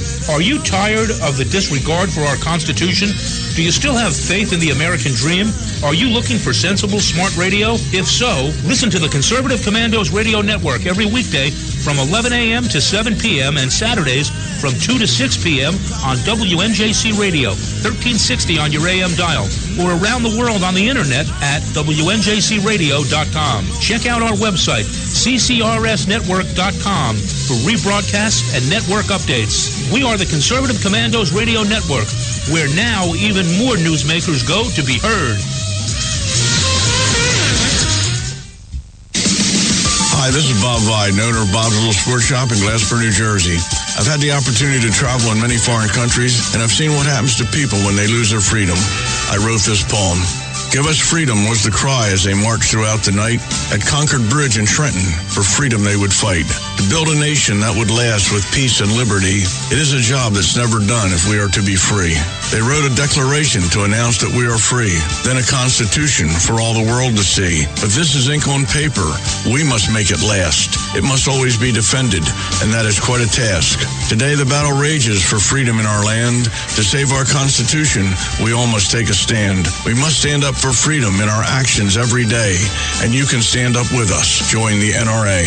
This is Bob Viden of Bob's Little Sports Shop in Glasper, New Jersey. You may call us at area code 856-881-7575 or visit us online at bobslittlesportshop.com.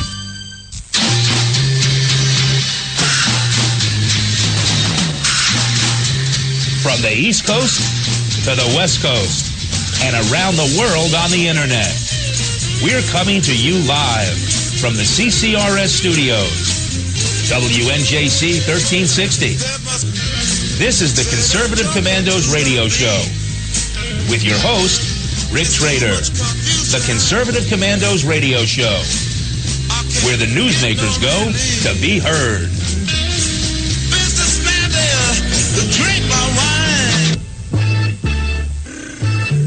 You can call the Conservative Commandos radio show at 856-227-1360. Your opinion counts at 856-227-1360.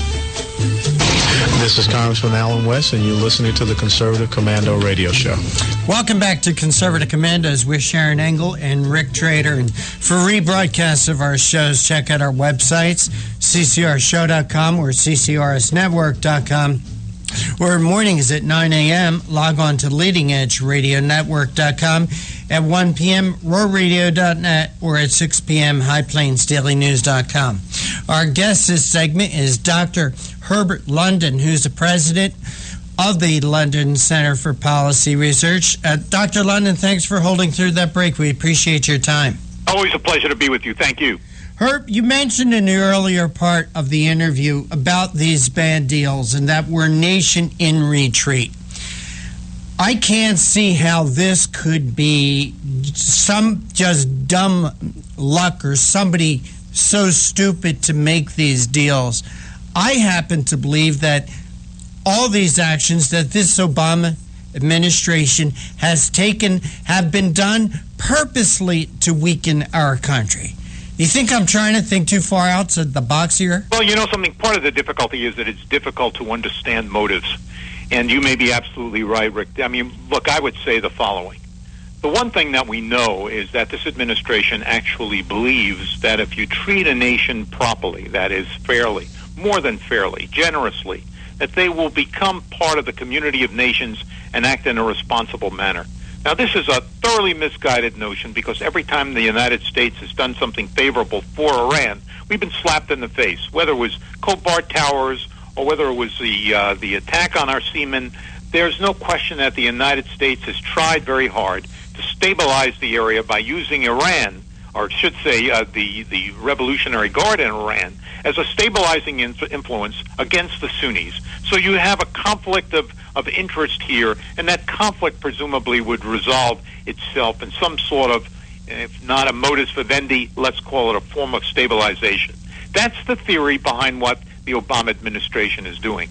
Is that do you think that's a theory or an excuse they use? I'm sorry? Do you think that's their theory or just an excuse they use? Well, again, it's very hard to determine motives. And as I indicated to you a moment ago, you may be right. I don't know. But all I'm saying is this is the theory. This is the philosophical basis for the decisions that have been made. The incremental withdrawal of American forces is done intentionally. And it's done not simply to create this vacuum which has existed and has led to disarray in the Middle East, but largely because this president actually believes that the world will be more stable without America's presence. He does not understand our history. He does not understand that whatever equilibrium has existed in the world since World War II has occurred because of the United States Navy. It's our military forces that have made this possible. He doesn't get it. So he apologizes for America's intervention, when in fact that intervention is the only reason why Europe has survived. So again, part of the reason for, I think, the president's actions is, one, a kind of misreading of history, and two, an overreading of what has happened during the Bush years, particularly the war in Iraq. Well, maybe if you didn't spend so much time in front of the TV watching SportsCenter on ESPN and all the basketball games, and maybe turn to the History Channel, he'd understand that. I don't know. Dr. London, when you were speaking with Sharon about the situation with our sailors that were held at gunpoint and made to apologize, by the way, which happened the same day as the State of the Union address. There was no mention of that during the State of the Union address. What do you believe would have been a fitting response to Iran? The response to the United States is, one, we're not going to apologize. We want to understand the circumstances for these people crossing over into Iranian territory, if in fact that happened. Was it really a nautical error, or were the GPS systems jammed? Why did they make this into a staged event? And if they did, there should be repercussions. That is, I would go right back to sanctions and say, you know what? I'm not very happy about the way in which you've conducted yourself. My feeling is we're reimposing sanctions. We're not going to lift the sanctions. We're going to reimpose the sanctions. Americans are not going to be treated in this fashion. And the reason why I brought up the Barbary pirates was because it was very clear after a while the United States could not deal with the extortion that was being demanded by the Muslims in North Africa. And we had to respond. And that was why Jefferson created the United States Navy. Navy came about in large part because of this. And we have, it seems to me, the same ability to respond today. We could respond by simply saying, you know what? These speedboats in the Gulf of Hormuz that have interfered with American commerce, they're going to be blown out of the water. And if you fire on the USS Truman, as you did, coming within 1,500 yards of the USS Truman, we're going to blow you to kingdom come. Now, again, that's tough talk, but it seems to me that there has to be a reaction when people are provoking you. And what you have with the Iranians is clear provocation. This event that occurred, in my judgment, in the Gulf of Hormuz, was staged. It was a staged event. Because why would you put it on TV immediately after you have these Americans, if you seize these Americans and you have them on their knees? It's a perfect symbol. It is a metaphor for the way in which the Iranians now think of the Middle East. A United States that's withdrawing, that's incapable of defending itself, and an Iran that's on the ascendancy. So this is, I think, the symbol that they wanted to create, and the reason why I believe it was a staged event. Dr. London, could you talk a little bit about the effect that Iran, without these sanctions, the effect that their oil industry is going to have on Middle East stock markets and the world oil market? Well, what you have is the world oil market is obviously in a rather remarkable decline. I always thought that it was a good thing. Now I'm told that it's a bad thing. I don't quite understand it. If you have more money in the hands of consumers, this should be a good thing. I agree. 1979, when we had the oil embargo, everyone was saying if only we could return to the price of oil in the 1950s. Well, we're there. If you control for inflation, we're even below the rate of the 1950s. So I think it's a good thing. And now what would happen with Iran? Iran has additional revenue that will come on board. They want the price to go up, which is one of the reasons why the creation of disarray in the Middle East is desirable from their point of view and the Russian point of view.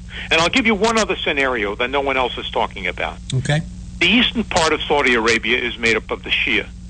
When al-Nimr was recently executed by the Saudi government for being very much a provocateur for the Shia population in the eastern part of Saudi Arabia, which is a Sunni nation, as you know. He was saying, in effect, we should have ethnic unification. He was saying the Shia of our nation should unite with the Shia of Iran. Now, think about this possibility. Iran says, you know what, we want to unite the Shia populations. Most of the oil fields in Saudi Arabia on the eastern part of the country where the Shia reside. So now you have the Iranians in control of Saudi oil, their own oil, Iraqi oil, and Russian oil. Wow. 75% of the world's oil market. So if we're talking about under $30 a barrel for oil now, imagine $200 a barrel for oil should this scenario unfold. That is a scary thought. That is a scary thought. Dr. Herbert London, London Center for Policy Research, we want to thank you. We always appreciate your time. Are we going to see you down at CPAC this year? Oh, I will definitely be in CPAC. In fact, look forward to seeing you and Sarah, so please make sure you say hello. All right. Please tell our audience how they could follow your work and that work of the London Center. It's londoncenter.org. I would love to hear from your listeners. I always love listening to you guys. So, again, keep up your terrific work, and let me wish you all the best for 2016. Well, you know, today's day, this is the 20th. 1 year from today, we will have another president. Hopefully, it will be a president who puts America and America's interests first. Well, my feeling is that that's really what counts. The overarching interest of the London Center is to promote American interests. So I couldn't possibly say what you've just said any more emphatically. Well, thank you for that. Herb London, take care. God bless. Take care. Bye-bye. Sharon, I want to thank you for sitting in today as my co-host. We got about a minute of time. Do you want to talk a little bit about Run Sharon Angle? Well, of course, the website is runsharonangle.com if anyone's interested in seeing what a couple of legislators here in Nevada are rolling out. They're saying we need people in the U.S. Senate that are conservatives. And so if they'd like to take a look at that website, it's runsharonangle.com. They can also pick up a limited edition of my new book, The New Angle for America, at that site. All right, and Sharon, I want to thank our other guests that were on with us today. Adam Credo from the Washington Free Beacon, Matthew Whitaker, and our most recent guest, Dr. Herbert London from the London Center. I want to thank Mr. John Forsyth Jr. for working the boards. But for right now, we're out of time. We got to run. We got to go. Take care. God bless. We'll see you tomorrow on the radio.